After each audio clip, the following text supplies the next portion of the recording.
Follow me. Let's go. Good boy.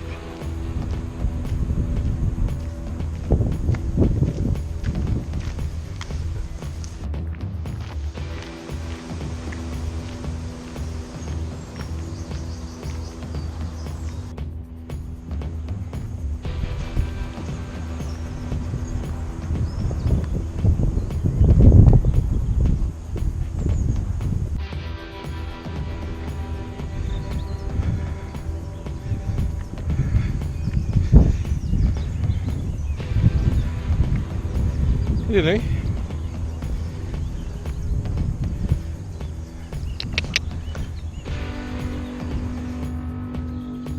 Well, it's the big game today, England against Tunisia, and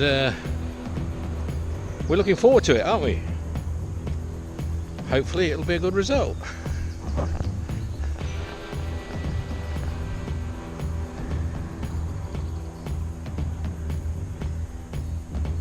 Go on then, let's go.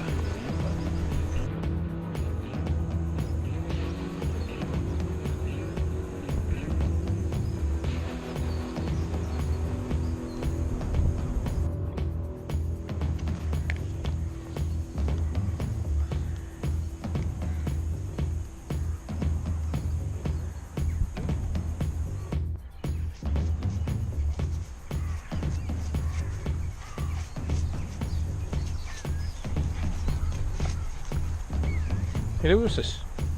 What we got there? On there.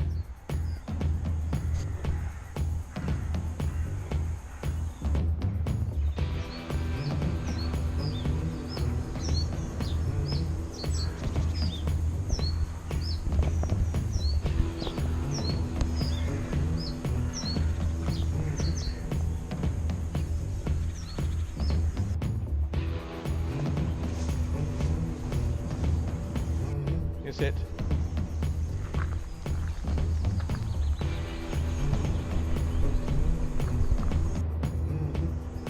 Well, I've just been listening to a report this morning regarding car sales. I'm very concerned for people in the car industry that they won't be able to sell enough cars, and the cars are going to go up by at least 10% if Brexit doesn't work out with the free trade.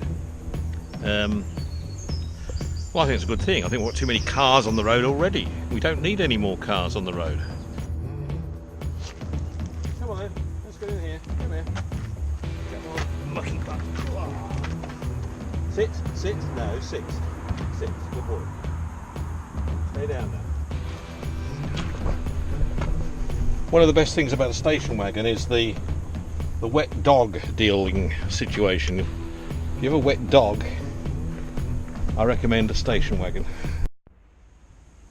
Well, back from the walk, and I am just catching up on my mail here. Wind's getting up actually, so we had that walk. We took that walk today just in time. You can hear it, can't you, in the background? I'm sure. Yeah, what I was saying about cars. The car manufacturers are concerned about Brexit in as much as they won't be able to sell as many cars into the UK as they could, because there's going to be obviously some sort of price based on the legislation more than anything else in getting cars into the country, more duty or whatever the case may be.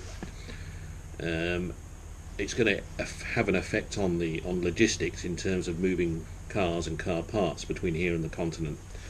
But I'm sort of looking at this in a sensible way here, and I'm saying, look, yes, cars are expensive in the UK, but it doesn't seem to prevent people from buying them, from sort of 17, 18-year-olds up to 70-year-olds. I think we've got enough cars on our road. In fact, it's just diabolical. You're driving around on the roads these days, and you're in traffic jams everywhere you go in the UK.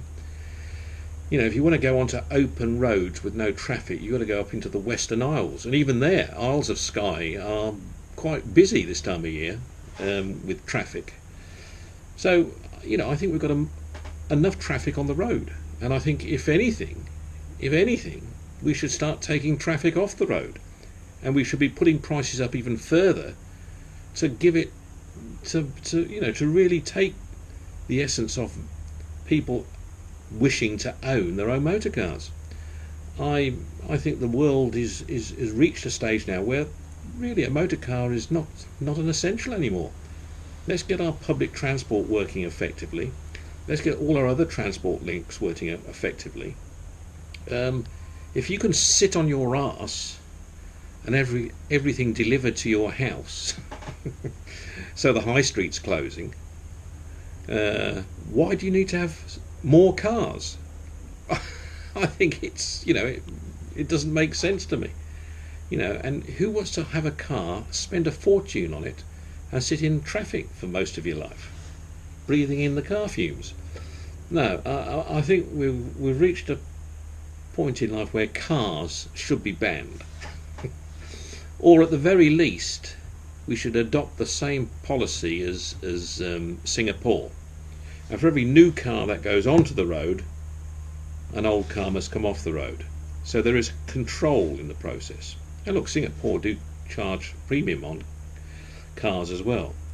But I think we've got to get to that sort of stage. I really do. I think this is, for German manufacturers, French manufacturers, Italian manufacturers, and even our own manufacturers, to be concerned about volumes. We've got to maintain high volumes of selling new cars. No, I think we've got to be realistic. I'm sorry to the car industry. I'm sorry I'm being this way, but I think it's, let's get back to nature here, and let's do it. Let's look after our planet, and let's, for goodness sake, look. We don't need to worry about potholes if we have fewer cars. There's a lot of things. Cars are causing. They cause death on the roads. They cause pollution. They cause potholes. They're a menace, quite honestly. And I know I've got one. I mean, don't get me wrong. We're all on this spiral of we've all got to own a car. I think we should all start thinking differently in respect to how we handle motor cars. And when I learnt to drive, there were far fewer cars on the road, and you didn't have traffic jams that you have today. You try driving on the M1, on the M6, on the M25, on the M62. I'm talking all these are major route roads that you can't avoid when you're going up and down the country. They're horrendous. They are horrendous. I know in South Africa and Australia and the United States we've got vast open spaces to travel, and you can drive. I can recall when I used to drive in South Africa from Johannesburg down to Cape Town via Bloemfontein, and sometimes I went via Kimberley. I could be on the road for an hour and not see another car on the road. I could see great expanses of straight road with nothing on it. But that doesn't happen here, and it's it's so inefficient, so expensive, and people are tied up in that industry, manufacturing all these things, selling these things, to me, destroying the world, destroying the planet, and at the end of the day they're going to put themselves out of a job anyway. So let's deal with the issues now. Let's look at horses or something like that. Well, someone's cutting their grass, and it sounds like they're using a old Ford Zodiac engine to cut the grass with the silencer and the exhaust missing. So